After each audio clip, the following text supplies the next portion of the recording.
there, and welcome to Fearless Authenticity with Jeanne Sparrow. This is my podcast about finding our success in the gift of who we truly are.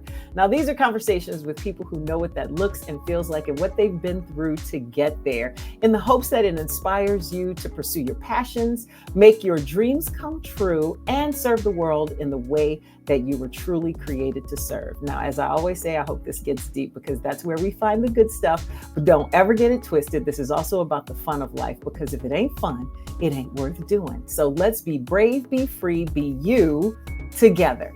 Now, my guest today is an internationally renowned speaker, author, and leadership development consultant who has worked with Fortune 100 companies for over 20 years. She's the founder of Shoop Consulting Group and hosts her podcast, The Courage of a Leader, along with her international best-selling second book, The Courage of a Leader: How to Inspire, Engage, and Get Extraordinary Results. She's an alumna of the University of Illinois in International Business, received her master's degree in training and development from Loyola University, and has multiple certifications as a coach, facilitator, and in behavior analysis. She's also a proud wife and mom, a marathoner, and an Ironman. I don't know how she finds the time, but I am honored and happy to welcome Amy Riley to the Fearless Authenticity podcast. Hey, Amy. Hi, Jeanne. Thanks for having me.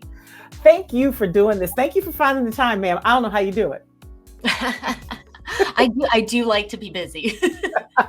Well, you know what? I think you take it to a different level with the Ironman stuff. I remember the first time when I first met you, you told the story about your. So I guess it was you had a setback when you were doing an Ironman, and I was just like, okay, first of all, the fact that you attempted it, ma'am, nobody cares that you had a setback. Like, yay for you! How does that work? Inform who you are? What does that say about you? Because like that was my first impression of you, and it will be my forever impression of you. Yes, I did talk about that when we were both on stage that day. Yeah, that's a great question. What does it say about me? A couple of things. I like to be inspired, and I like to be going for it in life. And I like to support others who are going for it in life. But about, setting a big goal like that and saying, and please, I need people to understand, I am not an elite athlete.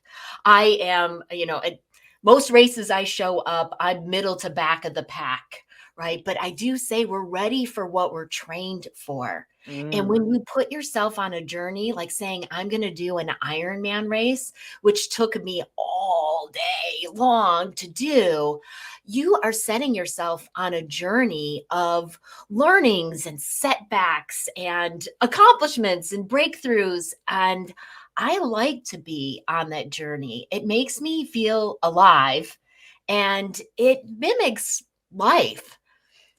And I can say, I've shown up to the gym and supposed to do a cycling workout, and I don't have my cycling shoes, and I don't have time to go home and to get them. And it's like, okay, are you going to have this be a big deal and ruin your day? Or are you going to decide, what can I do with the time that I have? Am I going to do a run instead? Am I going to do, am I going to jump on a different kind of bike and at least do the workout there? Let's figure it out.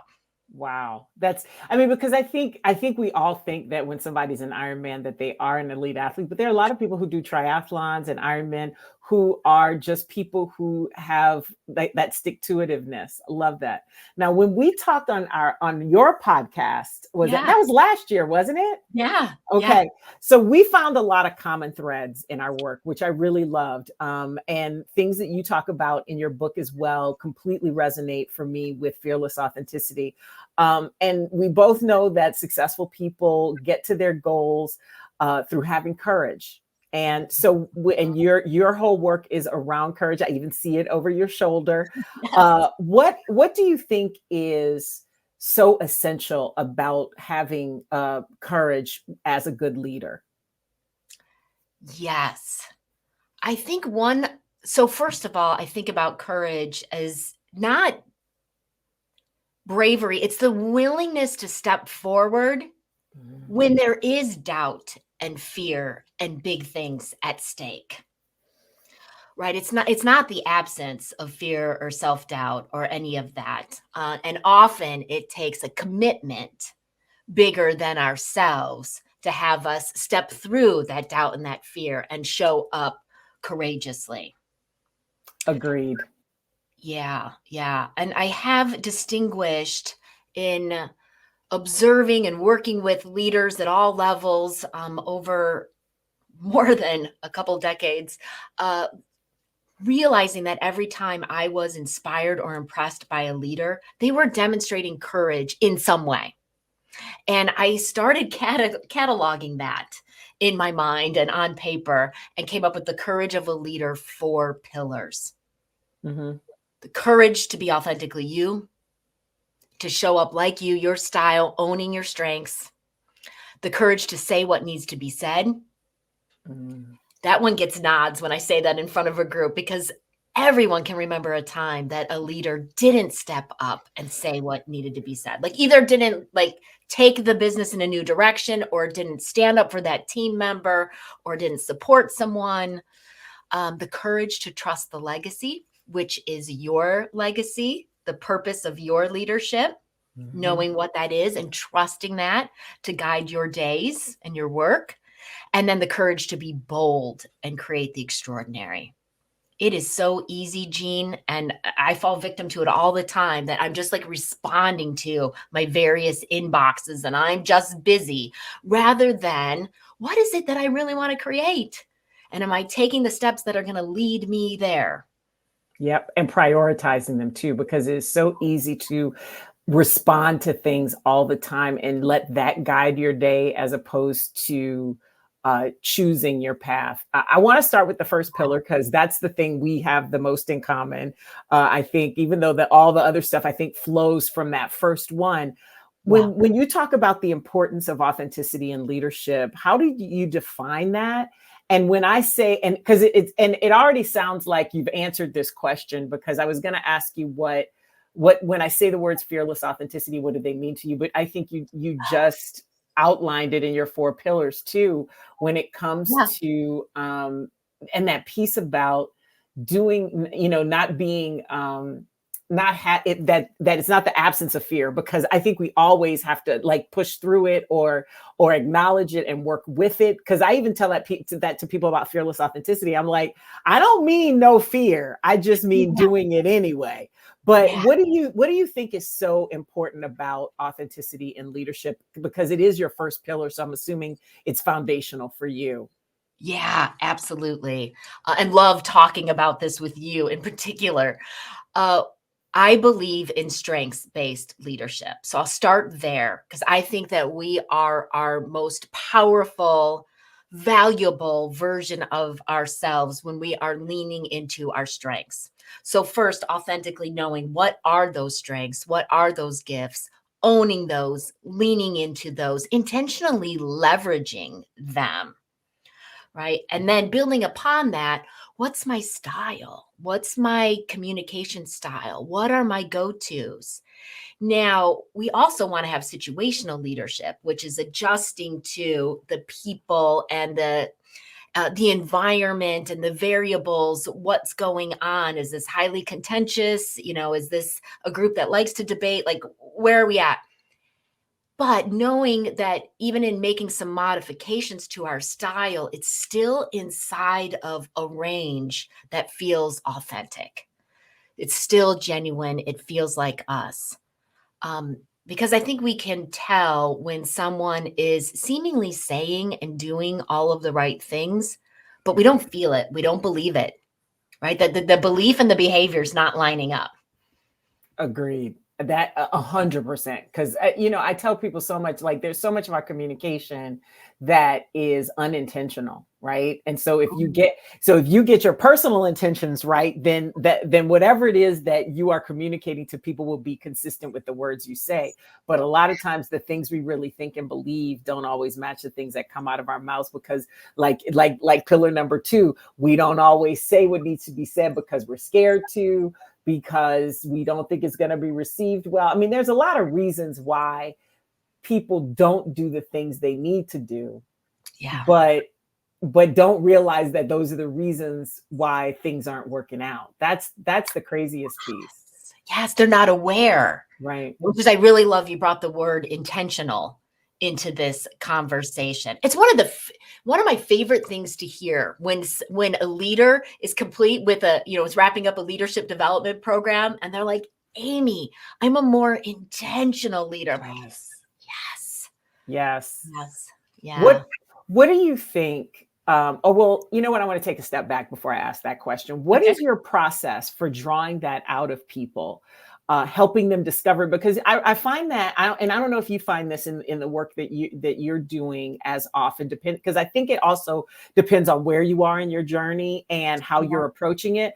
But I think a lot of people get to a place where they're like, I thought I was being true to myself, but I realize I'm off track. How do I get back on track? How do I get unstuck? Because I think especially in the middle of your career or in middle age, it is easy to get stuck. And sometimes it is difficult because you've been spending so much of your career responding to people, because that is your role at early on in your career. But at some point it shifts and you actually have expertise. And I think that people get so used to the responding that they don't even know where they've lost themselves, right? So what is your process for helping to draw that out of folks? And where do you think people get stuck in that process? Oh, okay. There's great layers to your question there, right? So starting with, what are your strengths? What are your values? What are your passion? What's important to you? I have a leadership autobiography. We can share a link to it in the show notes if you'd like. And it prompts people for those items, and also like your story. Like, we all have a story. I used to think, since, my childhood was pretty normal, like I don't have a story that really shaped me, but I do. You do. I grew up in a small town, and Jeanne, that made me realize I haven't been exposed to a lot. I'm curious. I want to be exposed. I don't know how that works. And so it's made me put myself I went to a big college, right? Because I'm like, I gotta get in more diversity. I gotta get exposure to more things in our world. I want to travel. So it did shape me, right? So looking at those pieces that are innate to us and our story and how that's shaped how we see the world. But you bring up a really good point that we can get stuck. We can get busy with the responding. And I wrote down the word reflection. I mean, taking that time for ourselves just to reflect. I was doing a program recently for a big bank, and they are serving underrepresented populations, Jeanne, with this program. So they've got gender, female, and they've got ethnic cohorts. I led some female gender cohorts. And one of the biggest things that we're saying is that I have not taken time to reflect and look at my career, my leadership. What do I want? What's working? What's not, right? I'm just so busy doing and striving. And that doesn't mean that you have to be in a leadership program. It means at the end of your day, take a few minutes. Where did I provide value? Where did I feel like I was in the groove? What worked? Oh, do I think my message landed in that conversation or in that meeting? What's work? If I shifted that, would that have still felt authentic?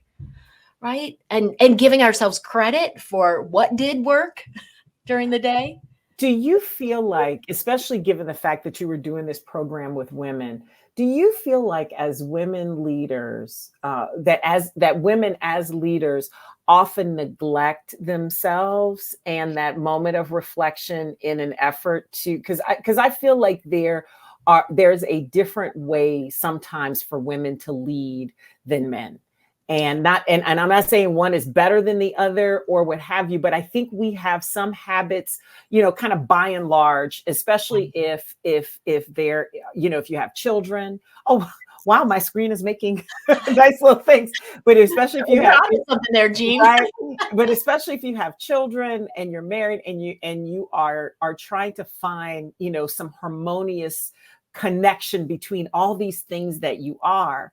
And not that men don't do it either, but I just feel like this ends up being a conversation for women in the workplace. Have you found that with the women leaders, and how do you advise them through that? The ones who say, I don't have time to reflect. That's why I haven't been reflecting, because I got to get home and do this and do that. Yes. How do we prioritize ourselves when we get so far away from that? Yeah. A few things I want to say about the why this might happen and how women show up differently. Obviously, this isn't necessarily true across the board, but I do see more in females. Like, I'm in service to others, right? I'm trying to nurture, take care, make sure that folks are all right at work, at home, and everywhere in between. I do think that there, as you know, in society, there's been women need to prove themselves more. Working with a number of companies in the tech industry, right? Especially in tech, especially like as we're starting families, right? Is she as committed to the work? Oh, we've got to show that we are. And then about how our brains work. And I am not a neuroscientist, of course, but I am fascinated with what we're learning from that field. And a neuroscientist once stated it to me this way, Jeanne, that men traditionally can have more of a waffle brain. There's compartments in a waffle brain, right? And they can be at work. And now I'm in work mode, right? And now even I'm in this role at work, and I'm in that role. Women have more of a spaghetti brain.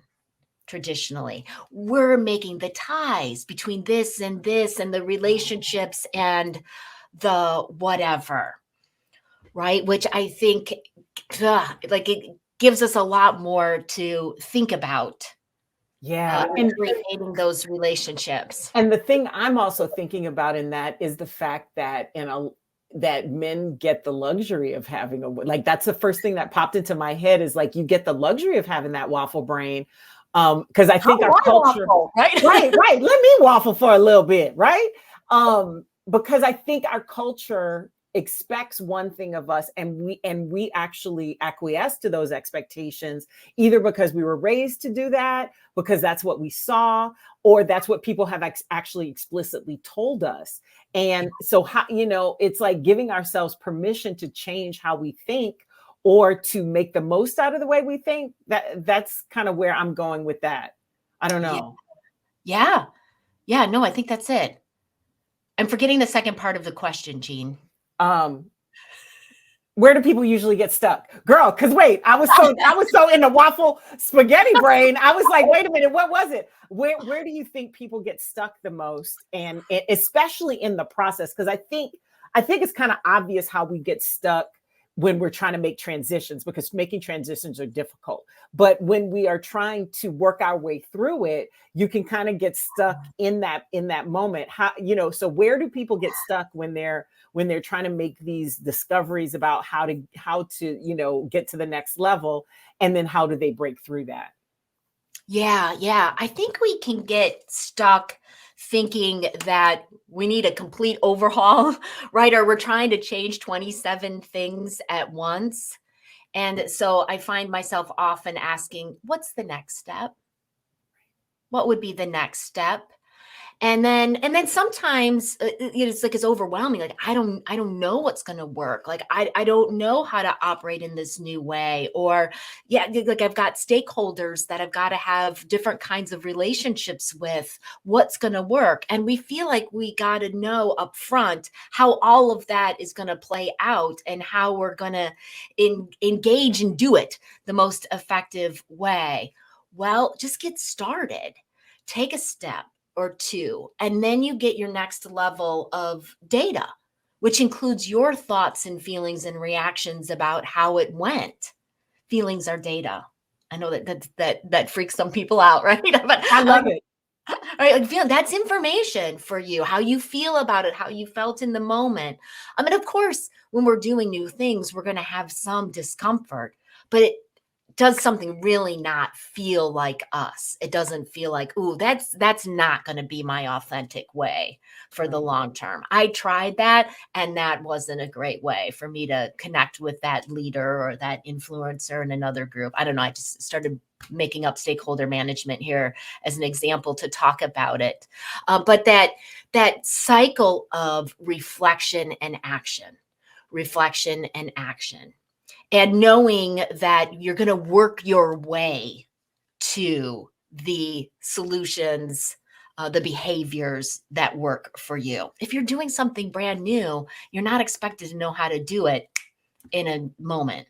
But somehow we do. That nobody else does, but we expect that of ourselves, which is so crazy. Now, one of the things you just talked about is something that I'm fascinated about with your work, because you Yeah. have a bunch of certifications in behavioral and personality analysis. What drew you to understanding more about Myers-Briggs, DISC, all the similar tools to that? Because I think we all get really fascinated at how accurate some of these things explain us. Like I don't think I've done DISC. I know I've done Myers-Briggs, and I am consistent throughout my life, which is crazy. As much as you change and grow, it has different expressions over time. But how do you see those tools? Because you've committed some time into studying them to be able to do that. How do those tools actually help us discover or uncover or tap into our strengths? And why is it so important to you? And like, why was that something you pursued? Yeah, I have a few different answers to that, Jeanne. The first one that came up was common language.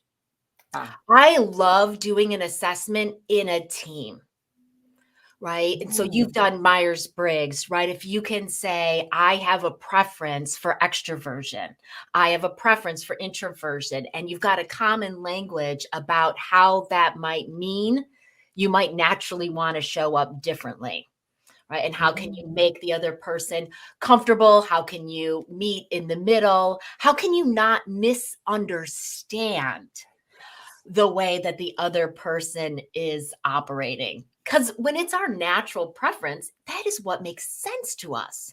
Right. So when someone else is showing up in another way, right, they're diving into the details, and you're like, we just need to stay high level right now, right? Or vice versa. You already know me. Okay, so I'll tell you, I'm an ENTJ campaigner, ENTJA campaigner, and always have been, always will be. Yes. I am ENFJ. And what's that one? The T. Because you know how they have names for them. I don't know the name offhand. I remember that. See, that's the thing. And here we go. That another difference. I remember the names of them because I know there's a whole bunch of names that go with the different things. So you're more of a feel. Wait. Yeah, the the preference for feeling instead of thinking, which I don't love those labels, because it doesn't mean that Jeanne thinks and doesn't feel, and that Amy feels and doesn't think. Right. But it's about how we approach decisions and what variables we take into consideration. Yeah. So what made you decide, though, that this was like the route to helping people be better leaders, or was it just something you were interested in about people?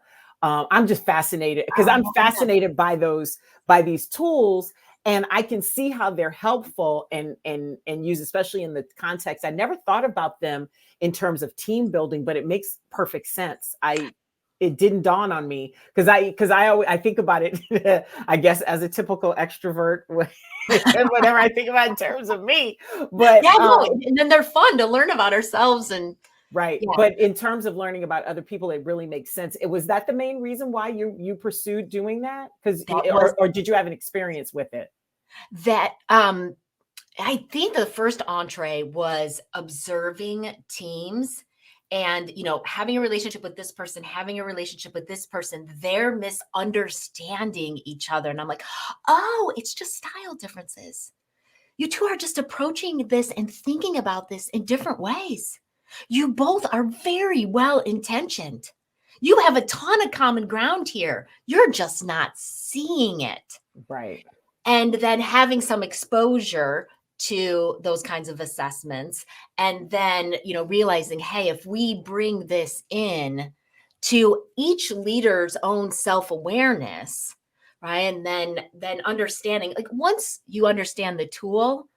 Now, Jeanne, knowing me, like maybe you wouldn't have said ENFJ, but I think you would have gotten 3 of the 4 letters right, just guessing, right? And so as we get to know somebody else, then we know about what works for them and Right. how can we interact with them in the most effective ways. So I thought about it first from how do we interact most effectively?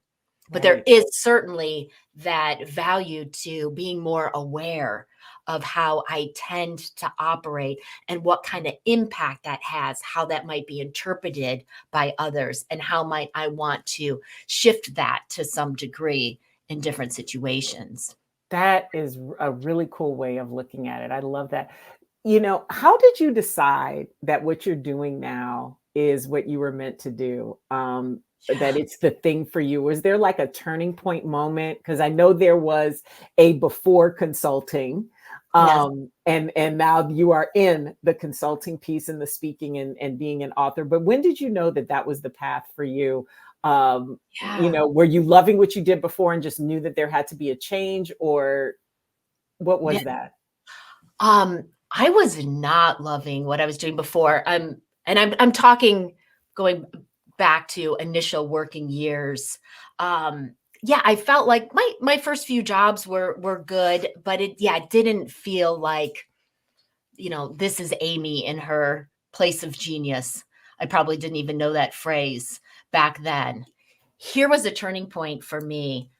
One of my initial companies used volunteers to facilitate a core curriculum that they had called customer focus. And I don't know, I was in early 20s. I was like, yeah, I'll do that. So I was facilitating. And then the organization was doing a large scale change effort, Jeanne, with their sales and their service group. And I was involved in those meetings because I was sales support and I was running BPI numbers and how should we create the boundaries of these different regions. And in those meetings, all I had was people questions. How are we going to transfer Mhm. the knowledge from one salesperson to another? Okay, they're going to change and now they're going to have these accounts. Do they want to go from service to sales? Like some of these folks are independent contractors. How much are we allowed to train them? So the woman who was running the large scale change effort in the company asked me out to lunch and she said, Amy, I see you facilitating. I see the questions that you ask in these meetings. I think you want my job. And I said, I do think I want to get into your field. I And then love I that for started you. setting myself on that track. I love that for you. That is such a gift to have that somebody see it in you and guide you to it, because a lot of times we don't have the luxury of knowing how our gifts can be used in different organizations or in different settings, and that's where I think a lot of people get frustrated. You want to talk about stuck. It's like you're in one thing doing something that really isn't what you were meant to do. So thank goodness for that lady. Yes. Yes. I remember her to this day. And often when I'm doing gratitude, I write down her name. Oh, I Yeah, love because it's that. really lovely. I mean, I like to hope I would have gotten there pretty soon after. But I mean, she really helped create some clarity for me because I was young and what's our level of self-awareness? I mean, yeah, I mean, I felt like I wasn't completely flubbing up the facilitation of the training, but she's like, no, like there's a natural strength there. I'm like, oh, okay. And you know what? I think that that is proof positive what we talk about when we think about leading with what our strengths are, like how we started this conversation. Yeah. That to me is like the perfect example of that, because you were leading with your strengths, not even knowing that that's what was coming out. You were just doing what was natural to you. And to me, that's a perfect example of how when you bring those things to work, it shows up in a way that benefits everybody. And it also benefits you because then you end up doing something. What did you call it? Working from your place of genius, which I love. Yeah. Right. Yeah. But I'm sure that this journey, especially as a consultant, has not been easy the whole way. We all have challenges as entrepreneurs, setbacks. Sometimes we might even call them failures. What have you learned from those moments in your career at this point, especially as an entrepreneur, as a consultant? And do you have like a system for the bounce back from those setbacks? Because I'm like, if there's a setback, there's got to be a bounce back. Yeah. And do you have a system for that? Yeah. One of something I struggled with in the beginning years quite a lot was pricing. Girl. Yeah. Right? Just like putting that number behind a dollar sign into a document. Oh, I would stress over that. Is it too much? Is it not enough? Is it this? Is it that? Do I think about it this way? Do I think about it that way? And I think some of that just takes time to know your value and to just to collect that evidence. Like I'm good at this. I know how to assemble the teams. I know how to partner with my clients. Like, this is working. And of course, to some degree, it never ends. A handful of years back, now I'm keynote speaking. Now, why do we charge for that? So, but it's nice to keep building your understanding of your value and what you provide. I'll share something else with you. And this, I call this one a failure. And then we could talk about the bounce back process. With a business partner, I had agreed to do some work with them. Jeanne, I'm committed to the work. And then I'm in the first planning meeting and I'm realizing I made some erroneous assumptions. Based on work I had done with other clients, other business partners, I thought it was going to operate a certain way. I thought my scope was going to be this. It was bigger than I thought. And I didn't have the bandwidth to do it and to do it well. Right. Oh, wow. Something I was going to shortchange someone else if I had done that with a client directly, I could have gotten some more team members involved. But this was at the business partner. I can't just put people on their team. So I was like, oh, do I just like stretch myself and stress myself over the coming months? Or I decided, no, like the courageous thing to do is I've got to tell them that this doesn't work. Now I showed up with ideas and even other people that I could bring forward. And, they really said thanks, but no thanks. Like, yeah. So it felt yucky. I am glad that I, called it when I called it and was transparent about what was happening. And you stuck to your word isn't it funny how when you teach something, that courage of a leader, and then when you have to do it yourself, you're like, oh, this is my work too. On me. Right. But like in that moment, I was like, you made a commitment, Amy. Yeah. Like this is a real big mess up, right? Because now you're going back on a commitment. But I'm like, I can't keep going forward with a commitment that I can't fulfill to the level that I want to. So bounce back, acknowledgement. Yeah. Right. Acknowledgement, like, oh, I made those assumptions that I wasn't even totally cognizant I was making in that moment, right? So now folks are going to get the scope questions. We're going to, there's going to be clarity around things and acknowledging what worked and what didn't work. Mm-hmm. Of course, when there's a failure, maybe I should have said that the other way, acknowledging what didn't work, but also acknowledging what did work, right? Giving ourselves credit for that. Because inside of anything, there's good and bad, even if it feels like the bad is the bulk of it. And then what are my lessons learned? What am I going to take forward? What do we put in the process now? And often that involves a conversation with my ops manager, Heather, about like, okay, how are we going to manage this? Keep me honest about this, or, make sure that this runs as smoothly as possible going forward. Yeah. And knowing that you should hand it off to somebody else, and knowing, because like, I'm not a process person at all. Let me correct that. I love working within processes. I don't know how to form them. Good. And so it's like, I'm like, oh, okay, we need a process for this because something didn't happen the way it was supposed to. So can we add another step into the process for this? Can somebody I don't know where it goes. Because once I start thinking about that, then I get lost in those details and I'm like, oh goodness, what do I need to do? And it's not my job. That is not my job. Great leadership, Jeanne, right? Like knowing that and assembling your team that's going to. Girl, they know it too. That's the thing. And allowing the space to let people tell you, you don't have any business doing this, ma'am. You are correct. You are absolutely correct. I love that. All right. So we're getting to the last few questions I always ask everyone. The first of the two is a two-parter. What is your proudest achievement so far, Amy? And what do you still dream of doing? Okay. And this is about in any realm. Yeah, because I'm going outside of the work realm on this.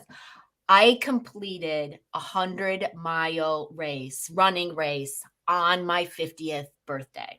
Ma'am, I forgot what they call those because it's like is it a super Ironman? No, it's ultramarathon.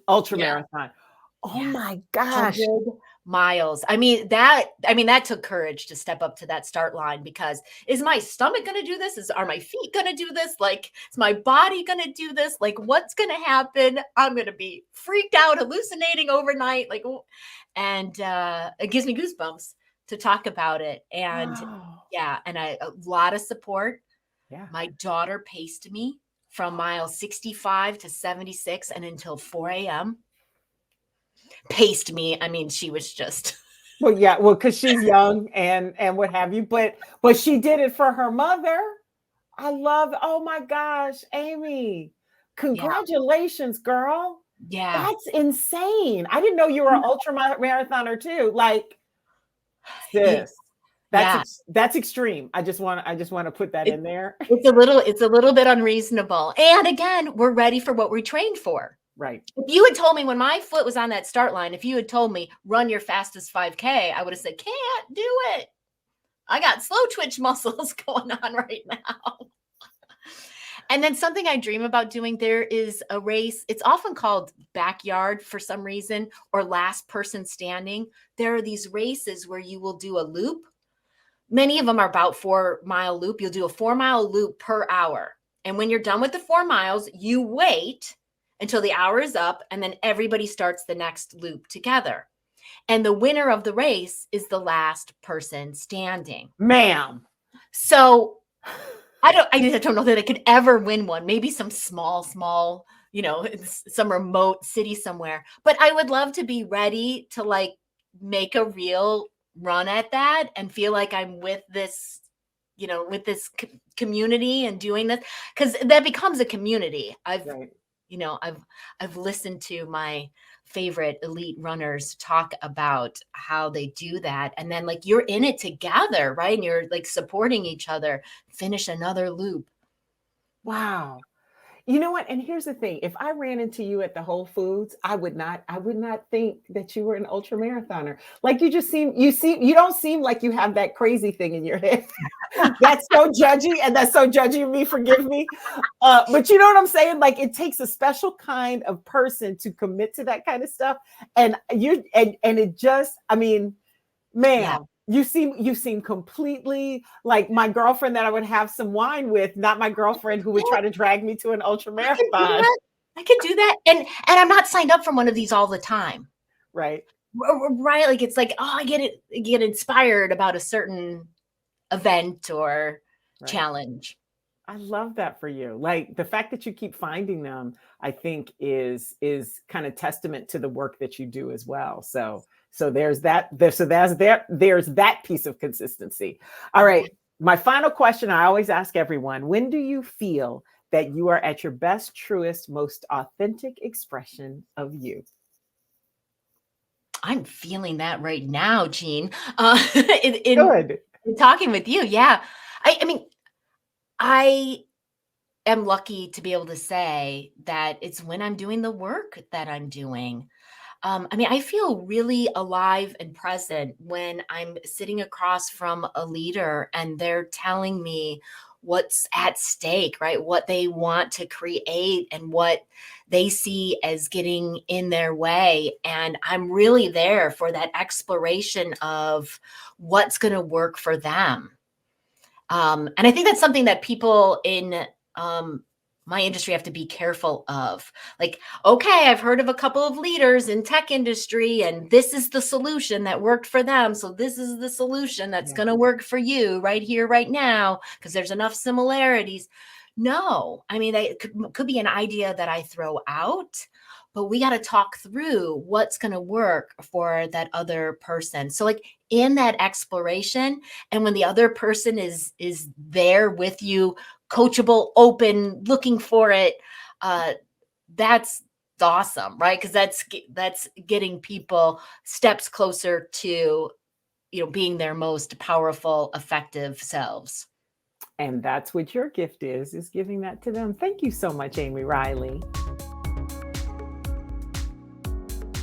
So I really love conversations like this because they help to affirm to me that I'm on the right track with fearless authenticity, that it actually is something other people see, and seeing other ways of looking at it and using it, I think, are so valuable. So my highlights and takeaways from this conversation, first off, how Amy sees fearlessness especially, but authenticity as well, as an action. That the fearlessness part is a commitment to something bigger than ourselves. And that belief that it is outside of ourselves helps us step through the doubt and the fear. The 4 pillars she have, I think, really exemplify authenticity in action, how we show up, how we say what needs to be said. Y'all know that's a big one for me. And also trusting that our vision and our legacy are guiding us, even when we're not thinking about it consciously, and trusting that it's there. I also love, and I talk about this as well, and we did in this conversation, the range of authenticity, this idea that we can still be true to ourselves while still adapting to others and our environment and understanding where we are, and that it's a dance, if you will. I also, as you can tell from the conversation, am fascinated by how she gets herself and her clients to self-awareness in her work with the different personality assessment tools and things. But it's also about understanding how things happen. And I see the connection between us seeing ourselves better, helping us see others better, and how we relate to each other. The part that kind of blew my mind, that's still been sitting with me, is that waffle brain thing versus spaghetti brain. Neurology, that blew my mind, and it's going to inform how I look at relationships, especially friendships, romantic relationships and things like that, because it explains a lot. It explains a lot. And then growth, like all of us want to be better. At least I hope all of us want to be better and change and grow. And the reiteration of how you do that step by step, and her perspective on it. And I completely identify with being so busy and striving that sometimes you miss the progress that you have made. But I do like that cycle, how she sees it as a cycle: reflection and action, reflection and action. And the fact that when you're reflecting, it's not just about what you think about it, it's about how you feel, how you react or respond to things, and that feelings are data too.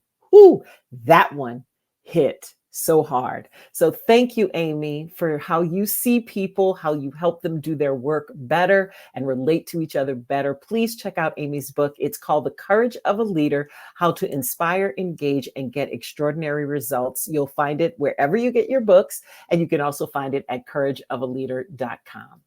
Now, I appreciate you, my fearless authenticity listeners. Thank you so much for your attention. Thank you for your support. I wouldn't do this without you. And this would not be possible without my amazing production team. Thank you to Lisa E., Vicky, Wayne, Jess, Jerry Johnson for the music and all your hard work every single week.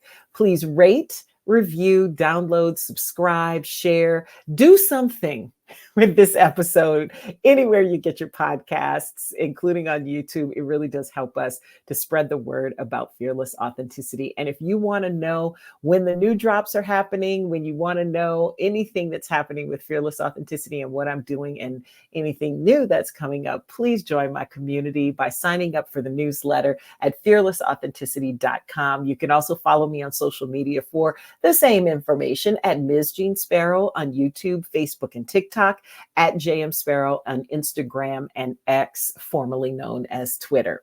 This has been Fearless Authenticity with Jeanne Sparrow. Thank you so much, and we'll see you again soon.